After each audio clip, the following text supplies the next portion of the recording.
Tuhan firman-Mu ajaib, kekal meski gunung menghilang. Tiada huruf yang gagal, tak terpatahkan siasat. Hidup seperti-Mu ya Allah, lebih dari emas. Aku bersaksi kitab-Mu, kitab yang suci. Mendengarkan firman-Mu, hibur hati yang luka. Terangilah langkahku kemanapun ku pergi. Biarkanlah firman-Mu berkuasa atasku. Ubahkanku, bebaskanku, ku mau menyenangkan-Mu. Tuhan firman-Mu ajaib, kekal meski dunia. Ubah dan bebaskan aku, mau menyenangkan-Mu. Selamat datang pemirsa yang terkasih dan semua pemirsa kami dimanapun Anda berada. Di episode baru dari program Belajar Harian kami, Semua Kitab Suci, di mana kita mempelajari semua kitab dalam Alkitab secara berurutan, dari Kejadian sampai Wahyu, dari Senin sampai Jumat. Dalam pelajaran kita sampai pada Kitab Kidung Agung, salah satu kitab puisi dalam Perjanjian Lama, yang menggambarkan hubungan kasih antara Allah dengan umatnya. Hari ini kita akan mempelajari pasal 5 mulai dari ayat yang ke-14 dan pasalnya yang ke-6. Jika Tuhan menghendakinya, saya ingin mengingatkan Anda bahwa di episode terakhir, kita berbicara tentang sifat-sifat Sang Kekasih Kristus sebagaimana digambarkan oleh mempelai wanita. Kita katakan bahwa dia berkulit putih dan kemerahan, yaitu dia yang suci dan menebus. Bagaikan emas, emas murni kepalanya, pikiran dan tujuannya adalah bersifat ilahi. Dan juga rambutnya mengombak hitam seperti gagak. Rambut melambangkan rasa tunduk dan Kristus yang tunduk kepada Allah ketika ia berada di bumi ini. Rambutnya mengombak hitam seperti gagak, artinya dia tidak menjadi letih dan lesu. Yesus Kristus tetap sama kemarin, hari ini, dan sampai selamanya. Matanya bagaikan merpati, artinya penampilannya lemah, lembut, dan murni. Bermandi dalam susu, artinya putih dan murni, terkait dengan firman Tuhan. Duduk pada kolam yang penuh, keteguhan pandangannya dan tujuannya yang tidak dapat diubah terhadap setiap kita. Pipinya bagaikan bedeng rempah-rempah, pipi Kristus yang dipukul oleh orang fasik bagaikan sebuah hamparan rempah-rempah. Gundukan tumbuh-tumbuhan yang sangat harum baunya. Bunga-bunga bakung bibirnya, perkataan Kristus dan ajarannya bagaikan bunga bakung bertetesan cairan mur. Kita mengatakan bahwa keempat Injil memberitahu kami tentang perkataan Kristus. Bunga-bunga bakung bibirnya bertetesan cairan mur. Hari ini jika Tuhan menghendaki kita akan berbicara tentang sifat-sifat Sang Kekasih dimulai dari tangannya. Izinkan saya terlebih dahulu menyambut tamu saya, pelayan Tuhan, yang saya hormati di studio Dr. Farid Saki. Selamat datang Dr. Farid. Terima kasih. Kami juga menyambut para hadirin kami yang ada di studio. Selamat datang. Dr. Farid, dikatakan tentang tangannya di ayatnya yang ke-14, tangannya bundaran emas, beriaskan permata Tarsis. Anda menyebutkan di episode sebelumnya, tangan itu melambangkan karya-karya besar tentang pelayanan Yesus Kristus. Adakah karya Kristus yang lain yang membuktikan siapa Kristus itu?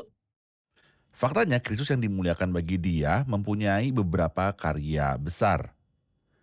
Dialah juru selamat. Dia adalah gembala. Dia adalah penasihat. Dia adalah imam besar. Dialah raja di masa yang akan datang. Dan dia juga hakim. Bapa tidak menghakimi siapapun, melainkan telah menyerahkan penghakiman itu seluruhnya kepada anak. Saat ini, dia memainkan peran besar demi gereja. Dalam Efesus pasal 5 setelah dia berkata bahwa Kristus mengasihi gereja, dia berkata untuk menguduskannya, sesudah ia menyucikannya dengan memandikannya dengan air dan firman. Kita dapat melihat gambaran mengenai hal ini dalam apa yang Kristus lakukan terhadap murid-muridnya ketika dia membasuh kaki mereka sendiri. Ini adalah gambaran bahwa Kristus menguduskan dan menyucikan kita sekarang dengan firman-Nya, yang memberikan hidup dan pikiran kita. Ini adalah pekerjaan besar yang sedang dilakukan oleh Kristus. Sang wanita berkata tentang dia, tangannya bundaran emas. Kita membahas sebelumnya bahwa emas melambangkan unsur ketuhanan. Dalam karya Kristus, banyak orang berkata, wahai orang-orang yang menuntut bahwa Kristus adalah Tuhan. Tunjukkan padaku di mana Kristus berkata, "Aku adalah Tuhan, maka sembahlah aku." Saya tidak akan membahas perkataan Kristus, melainkan karya Kristus. Pekerjaan manakah yang Kristus lakukan yang membuktikan bahwa dia adalah Tuhan yang berwujud manusia? Saya akan menjawab Anda pada mulanya dengan sebuah pertanyaan. Pekerjaan manakah yang Kristus lakukan yang tidak memiliki bukti jelas bahwa dia adalah Tuhan yang berwujud manusia? Dialah yang membungkam angin dan gelombang laut. Yang memanggil orang mati yang telah membusuk dalam kuburnya dan membangkitkannya. Dia yang menjamah orang kusta, mentahirkannya, yang membuat orang yang lumpuh bangkit dari tempat tidurnya. Yang menyembuhkan penyakit melalui perkataan mulutnya. Dan yang memerintahkan setan untuk keluar. Dan bukankah semua ini berhasil membenarkan siapa dirinya? Bagaimana jika saya menjawab bahwa dia melakukan semua ini atas kehendak Allah? Dia menyembuhkan orang yang buta, membungkam laut, dan membangkitkan orang lumpuh atas kehendak Allah. Tidak, sebenarnya ketika kita mempelajari kehidupannya dalam Injil, kita akan temukan bahwa dia melakukan ini dengan kedaulatan mutlaknya. Kita tidak membaca bahwa sebelum melakukan mujizat-mujizat ini, bahwa dia berdoa atau minta kuasa kepada Allah untuk melakukannya. Atau dia berkata saat melakukan mujizat dengan nama Allah aku menyembuhkanmu, atau dengan nama Allah aku mentahirkan kamu. Dan dia tidak pernah berkata kepada setan-setan itu dengan nama Allah keluarlah, tapi bersabda keluarlah darinya.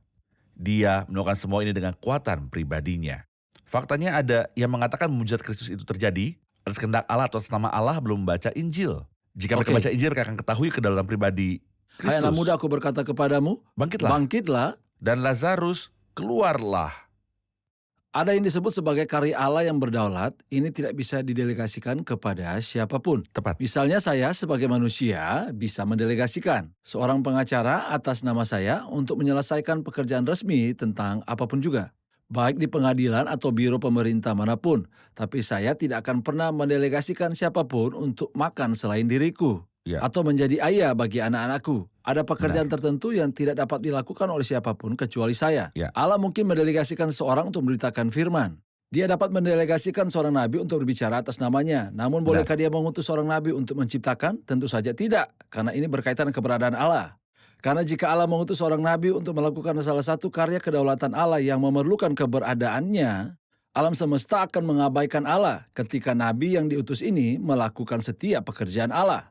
Jadi sebenarnya pekerjaan Kristus membuktikan bahwa dia adalah Allah yang berwujud manusia. Kita akan rehat dan kembali lagi untuk membicarakan hal ini. Tubuhnya ukiran dari gading, bertabur batu nilam. Pemirsa yang terkasih, mari kita bertemu setelah rehat dan saya mendorong Anda jika Anda memiliki pertanyaan tentang pribadi Kristus atau keraguan tentang keilahian Kristus atau tentang Alkitab, atau jika ada yang menanyakan pertanyaan kepadamu yang tidak dapat kamu jawab, saya mendorong Anda untuk mengirimkannya kepada kami dan dengan anugerah Allah kami akan mencoba menjawab Anda. Mari kita bertemu setelah rehat. Ekspresi indah di bagian ini mewakili tanggapan mempelai pria hingga jawaban panjang, sedih, melelahkan, dan pencarian yang sulit yang dinyatakan pengantin wanita saat dia mencarinya. Moody Stewart mengatakan bahwa Tirza adalah kota kerajaan dari raja-raja kuno di Kanaan, dan kenyataan juga merupakan asal raja-raja di zaman yang dahulu. Untuk beberapa waktu, nama Tirza berartilah baik.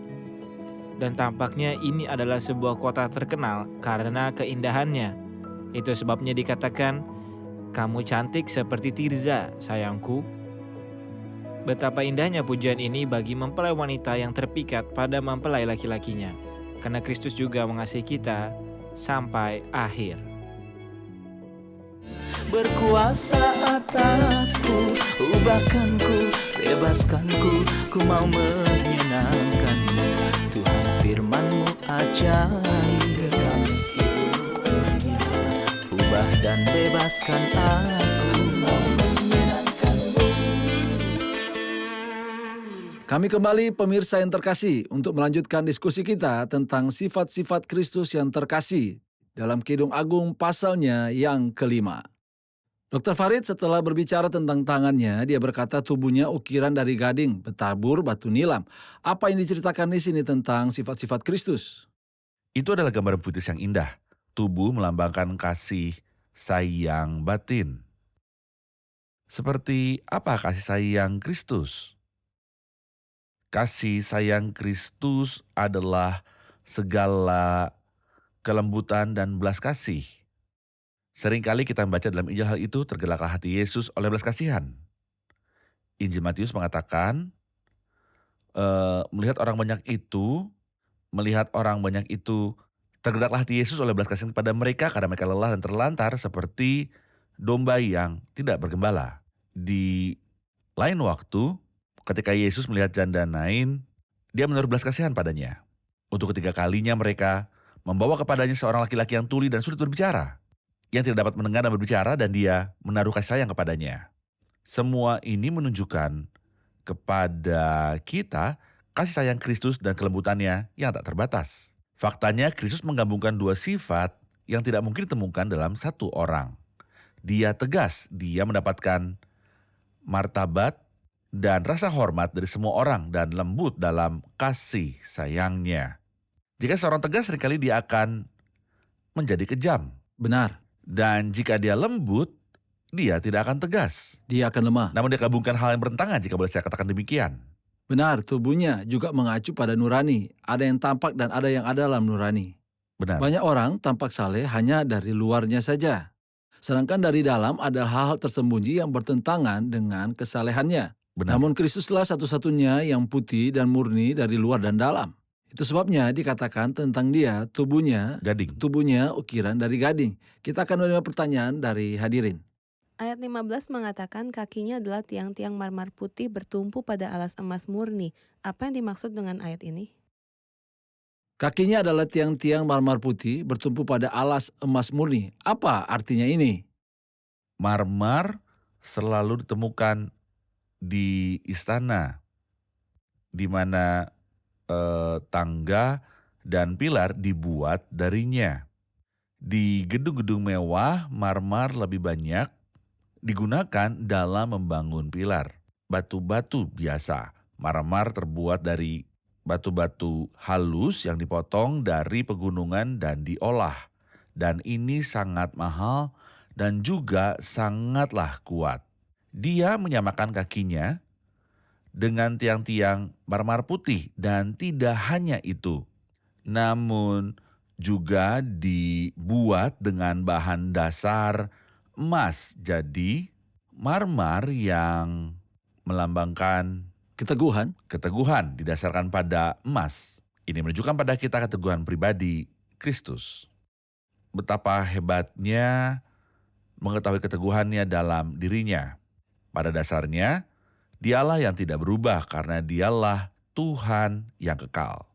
Yang berkata kepada orang Yahudi, ketika dia berada di bumi sebelum Abraham ada, aku sudah ada. Dialah yang setelah mati lalu bangkit kembali. Dia berkata kepada Yohanes dalam kitab Wahyu, aku adalah yang awal dan yang akhir dan yang hidup. Aku telah mati, namun lihatlah aku hidup sampai selama-lamanya. Segala sesuatu di dalam Kristus stabil dan teguh. Jika saya membandingkan dia dengan pemimpin lain yang diikuti orang dalam agama apapun, maka biasanya pemimpin ini berubah-ubah dalam suasana hatinya, Dan dalam perilakunya. dan ajarannya. Dia bisa mengatakan sesuatu lalu memutuskan untuk mengubahnya. Namun Kristus baginya segala kemuliaan sangatlah berbeda. Ya, dalam keteguhan dan kejujuran tingkah lakunya.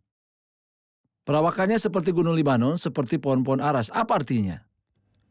Jika Anda mengunjungi Lebanon, pemandangan pertama yang menarik perhatian Anda, terutama saat pesawat mendarat, adalah pegunungan hijau yang tinggi, yang membuatmu terpesona oleh keindahan tertinggi mereka. Perawakannya seperti gunung Libanon. Sebenarnya ini salah satu pemandangan yang paling indah dan istimewa.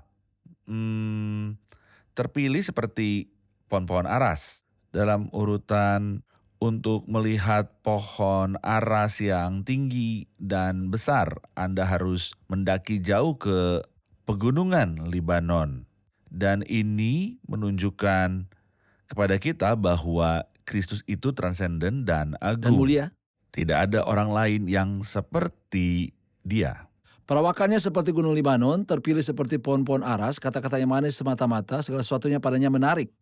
Seseorang telah mengatakan bahwa segala sesuatu padanya menarik adalah nama untuk orang lain selain nama Tuhan Yesus Kristus. Jadi saya ingin tahu apakah menarik adalah satu kata sifat atau kata benda yang diberikan kepada orang lain selain kepada Kristus. Ini adalah kata sifat yang berasal dari kata kerja menginginkan dan diinginkan. Artinya sesuatu yang diinginkan dan dirindukan oleh manusia. Jadi itu bukan kata benda yang tepat. Bukan kata benda yang tepat Tidak. atau nama seseorang, Juga bukan nama siapapun seseorang. orang ini. Dan tidak mungkin manusia menarik segala sesuatunya. Benar.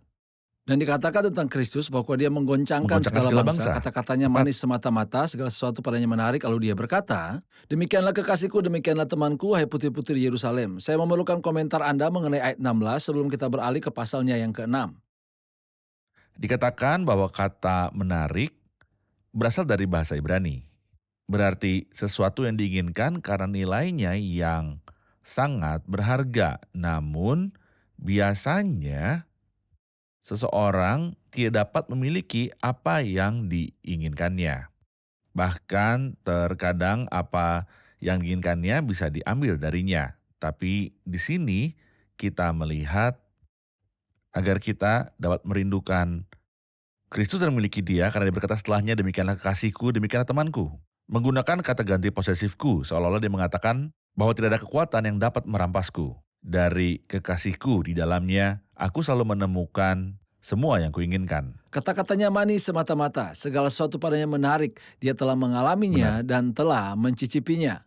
Tidaklah cukup hanya mengagumi Kristus. Seseorang mungkin mengagumi sepotong roti. Tetapi jika dia tidak memakannya, dia akan kelaparan. Namun Kristus harus dikagumi dan juga diberi makan. Kata-katanya manis semata-mata. Segala sesuatu padanya menarik. Izinkan saya beralih ke pasal 6.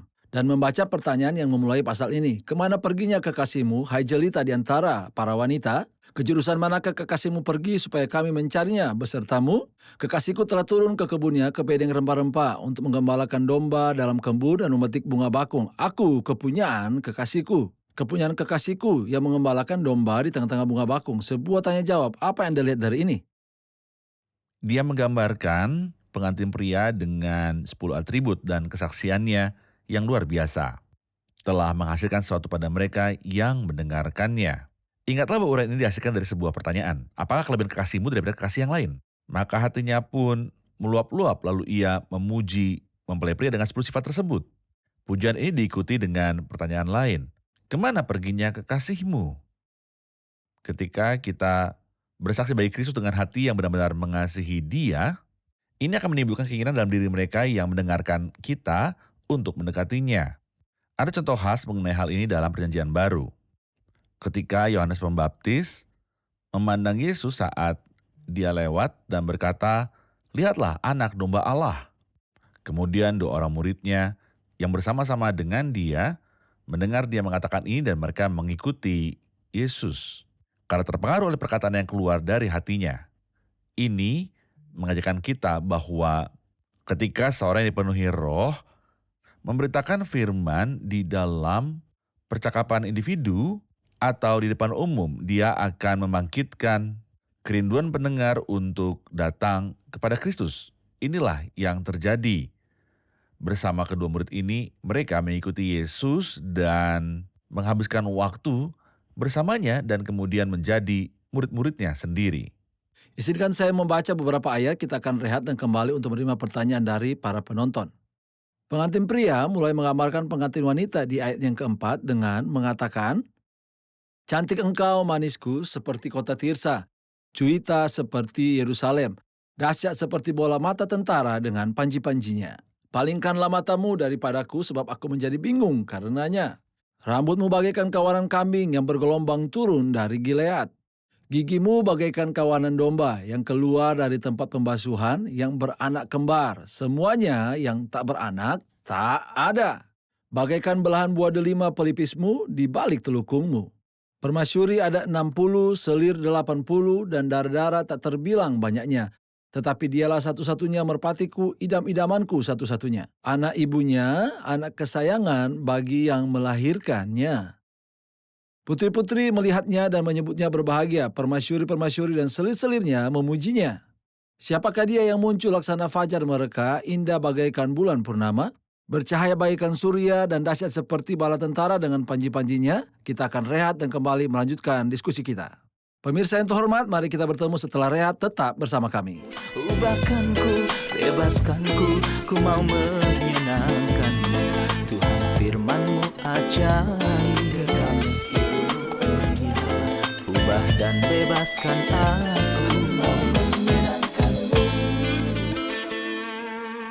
Kami kembali lagi pemirsa yang terkasih untuk melanjutkan pembahasan kita mengenai gambaran mempelai pria terhadap mempelai wanita dalam pasal yang ke-6 di kitab Kidung Agung ini. Pertanyaan saya dari ayat yang keempat, dia berkata, cantik engkau manisku seperti kota Tirza, Juwita seperti Yerusalem, dahsyat seperti bala tentara dengan panji-panjinya. Apa hubungan perumpamaan ini dengan mempelai wanita? Apa hubungannya perumpamaan ini dengan mempelai wanita? Tirza adalah sebuah kota di utara Palestina. Dan ini adalah ibu kota dari 10 suku Israel bagian utara sebelum Samaria menjadi ibu kota.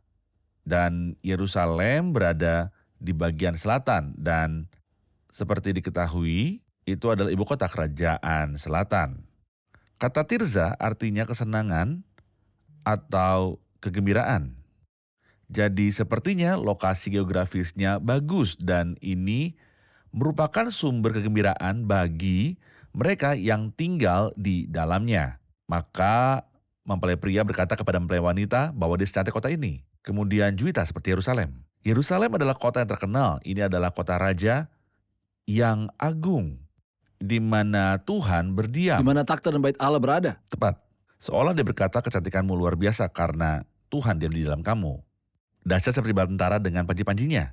Dia menyamakannya dengan tentara dengan banyak panji yang merupakan gambaran kemenangan. Seolah-olah dia mengatakan kamu tidak hanya cantik tapi kamu juga hebat dalam berperang. Ini menunjukkan kepada kita orang-orang beriman yang kuat dan berkemenangan. Saya membutuhkan komentar Anda tentang dua atribut yang kelihatan bertentangan ini. Oke. Apakah dia cantik dan indah? Atau hebat sebagai tentara? Dengan kata lain, apakah orang percaya cantik dan indah atau apakah mereka menyebabkan teror bagi orang lain yang mereka sangat cintai? Dan yang mereka takuti, saya perlu memeriksa kedua ciri ini pada setiap orang yang sudah percaya. Mengenai hubungan antara orang beriman satu sama lain. Alkitab berkata, kenakanlah belas kasihan, kemurahan, kerelaan hati, kelemah lembutan, dan kesabaran. Mengenai hubungan mereka dengan orang-orang kafir, Alkitab berkata, kasihilah musuhmu dan berdoalah bagi mereka yang menganiaya kamu, dan jika setermu lapar, berilah dia makan. Seperti yang Anda katakan sebelumnya, ini adalah ajaran Kristus yang paling agung. Namun di hadapan iblis dan perangannya, dikatakan tentang beberapa orang perkasa Daud dan rupa mereka seperti singa. Hakim pertama dalam kitab Hakim-Hakim disebut Otniel yang artinya singa Tuhan. Jadi orang beriman tidak seharusnya lemah, tapi harus kuat dalam peperangan rohani mereka. Melawan iblis bukan dalam urusan dengan manusia. Jadi orang beriman harus lemah lembut dan baik seperti Yerusalem dan Tirsa terhadap satu sama lainnya. Tetapi mereka Sungguh alangkah baiknya dan seharusnya indahnya apabila saudara diam bersama dengan rukun. benar, berani dan hebat seperti singa melawan kejahatan dan setan. Namun bagaimana dengan sebaliknya? Artinya, apa jadinya jika orang percaya hebat terhadap satu sama lain dan berkompromi serta toleran terhadap dosa? Kesaksian gereja akan terganggu sepenuhnya dan hubungan antar orang beriman akan rusak. Paulus mengucapkan kata-kata yang sangat keras kepada jemaat di Galatia. Tetapi jikalau kamu saling menggigit dan saling menelan, awaslah supaya jangan kamu saling membinasakan. Mereka membalikan keadaan. Sebab mengenai permusuhan daging, sayangnya dia mengatakan bahwa mereka dikalahkan. Meskipun mereka seharusnya berjalan dalam roh dan jangan menuruti keinginan daging. Terima kasih Dr. Farid, kita sudah sampai di penghujung episode. Banyak yang ingin kami sampaikan di episode mendatang jika Tuhan menghendakinya. Pandangan saya terhadap berbagai hal telah banyak berubah.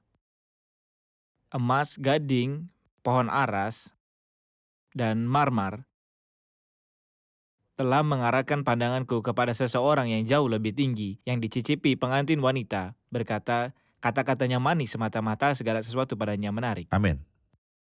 Kita harus penuh kasih sayang dan mengagumkan pada saat yang sama dan berbelas kasih saat kita berinteraksi dengan orang-orang beriman atau masyarakat pada umumnya, dan menjadi luar biasa ketika kita berhadapan dengan iblis atau dosa apapun. Kita tidak boleh mentoleransi dosa-dosa yang dari iblis. Amin. Yang paling saya sukai dari deskripsi pengantin untuk pengantin pria, segala sesuatu padanya menarik. Tidak ada seorang pun di dunia ini yang segalanya menarik, karena semua orang di bumi tertipu oleh iblis dan dinajiskan oleh dosa. Kristus adalah satu-satunya yang diinginkan, yang olehnya kita semua bermegah dan berkata, demikianlah kekasihku, demikianlah temanku. Amin. Terima kasih, Tuhan memberkati. Terima kasih Dr. Farid, kita akan melanjutkan diskusi kita di episode mendatang. Pemirsa yang terkasih, ketika sang kekasih mendeskripsikan pengantin wanita, dia mengatakan bahwa dia cantik dan sungguh-sungguh sangat mengagumkan. Juwita seperti Yerusalem, dahsyat seperti bala tentara dengan panji-panjinya, agar menjadi luar biasa bagi musuh, bagi iblis, dan bagi dosa. Untuk menahan godaan iblis seperti singa, Anda harus menjadi seperti Yerusalem. Apakah artinya ini? Yerusalem adalah kota raja agung yang di dalamnya terdapat takhta raja dan bait Allah, tempat Tuhan untuk disembah. Artinya sederhana, Anda harus tunduk pada kedaulatan Kristus sebagai raja segala raja. Dan diperintah olehnya, hidupmu harus menjadi miliknya untuk sepenuhnya. Dan beribadah di bait Allah artinya Anda harus menjalin hubungan cinta dengan Tuhan untuk memuaskan Dia dengan ibadahmu. Ibadah bukan hanya himne dan doa, tetapi mempersembahkan tubuhmu sebagai korban juga merupakan ibadah. Tingkah laku yang lurus adalah ibadah. Pertemuan gereja adalah ibadah dan juga hubungan pribadi dengan Tuhan serta membaca Alkitab. Agar dapat menang dan menjadi dahsyat di hadapan dosa, musuh, setan, dan dunia ini. Anda harus tunduk pada kedaulatan Kristus sebagai Raja dan Anda harus menyembah Dia dengan ibadah yang benar-benar murni. Jadi periksalah apa yang Anda lakukan saat ini. Jika hidup melemah dan tanpa disiplin, maka saya khawatir Anda akan terjerumus dalam dosa. Jika Anda ingin menang, mintalah Tuhan mengambil alih hidupmu. Dan untuk membantu Anda berada di hadapannya dengan ibadah yang murni dan dengan sepenuh hati. Sampai jumpa di episode mendatang, semoga Tuhan menyertaimu.